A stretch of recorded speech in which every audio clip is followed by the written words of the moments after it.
Hey everyone! Welcome back to Insured AF, Accurate and Factual, where you'll learn more about health insurance than you ever thought you needed to know.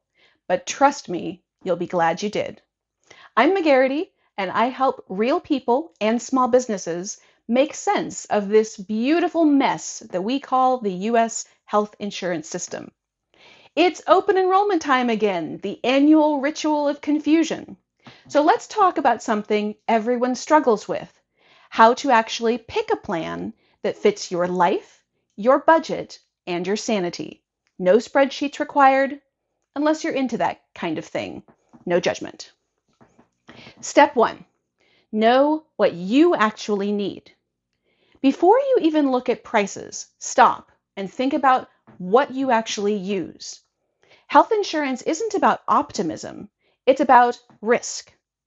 Ask yourself, how often do I go to the doctor? Do I take regular prescriptions?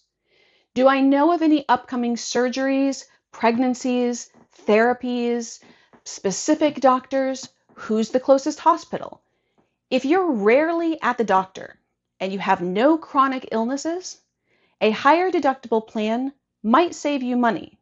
But if you have ongoing prescriptions, if you have kids, or you have regular specialist visits, go for a plan that covers visits and medicines before the deductible. Your prescriptions, your meds, your primary care physician, your specialists are all things that should be covered before the deductible, but you can choose a less expensive plan that doesn't cover that before the deductible. Here's a tip. You don't need the best plan. You need the plan that fits your reality. Step two, understand how plans are priced. Your monthly premium is just the cover charge. The real money comes from what happens when you need care. Here's a simple rule. The lower the premium, the higher the deductible. That's good if you're healthy and you rarely use your coverage. The higher the premium, the lower the deductible, which is good if you need predictable coverage. I already have this set up. I already go this many times per year. Here's an example. Plan A is $300 per month with a $7,500 deductible. Plan B is $500 per month with a $2,500 deductible. If you see the doctor once or twice per year, Plan A might be your best option. If you've got specialists or multiple prescriptions that you need regularly, Plan B could save you more in the long term. Step three, compare networks and coverage. Nothing is worse than choosing a plan and finding out after you can't make changes that your doctor doesn't take it. Here's a quick breakdown. PPO plans stands for Preferred Provider Organization, has the biggest network, the most flexibility, and the highest price. HMO plans are cheaper with a smaller network, and you must get referrals to see a specialist. EPO plans, you again don't need referrals, but it still has limited providers.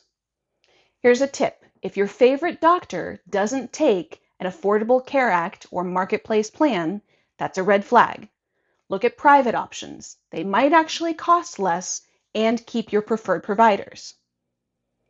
Step four, use the summary of benefits. It is your cheat sheet. Every plan has a summary of benefits and coverage, or SBC. It's basically a decoder. Look for these three things.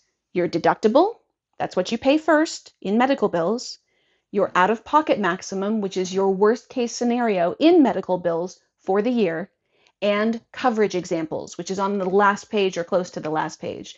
How much, in examples, you would pay for things like pregnancy or an ER visit. Don't just compare monthly premiums. Compare the total risk. If you have a rough medical year, what's the maximum you'd pay? That's what you need to be aware of. Step five, avoid the common mistakes. Here's what I see every open enrollment. People picking a plan just because the premium is low. They assume that silver plans means middle of the road. They ignore the prescription list. They don't even check to see if their prescriptions are covered. People forgetting to update their income, and then they get hit with a huge IRS bill 14 months later. Here's a tip. If you're self-employed or if your income changes, always estimate on the higher side. If you qualify for a refund later, great. If you underestimate, not great. Plans change every year. Even if you love your 2025 plan, the 2026 plan could come with new deductibles or copays. Your network could change. Drugs could be taken off of their list so they have an updated drug coverage. You might have a different subsidy calculation. You might have a different out-of-pocket maximum. It is not about loyalty to your plan. It's about being informed. 5 minutes of review can save you hundreds every month. I made this part easy for you. You can download my free Plan Picker PDF, which is at the bottom here, and you can use it to jot down your doctors and prescriptions, your monthly and yearly costs for each plan, your out-of-pocket maximum, and figure out which plan actually fits your life. Grab it from the link below, or I can email you if you want to sign up. You can use it before you enroll, and you can also use it during the year to keep everything organized. But you want to avoid a panic scroll through 50 to 100 plans that sound exactly the same on the last day that you have to sign up for open enrollment. There is no perfect health plan, just the one that makes sense for you. The difference between, insurance and, hey, that worked out, is really understanding what you're buying. This is the year for you to be prepared, not panicked. If you're comparing plans and your brain is buffering, message me. I will help you sort through your marketplace, private or group options, and show you how to get the most coverage for your money. If you want to go deeper, you can grab my resources, the Health Insurance Solution or the Health Insurance Workbook on Amazon. Both are very good informative options, or you can just contact me and we'll help you be, you guessed it, prepared, not panicked. I'm McGarity with Insured AF. Thanks for watching. I'll see you in the next video.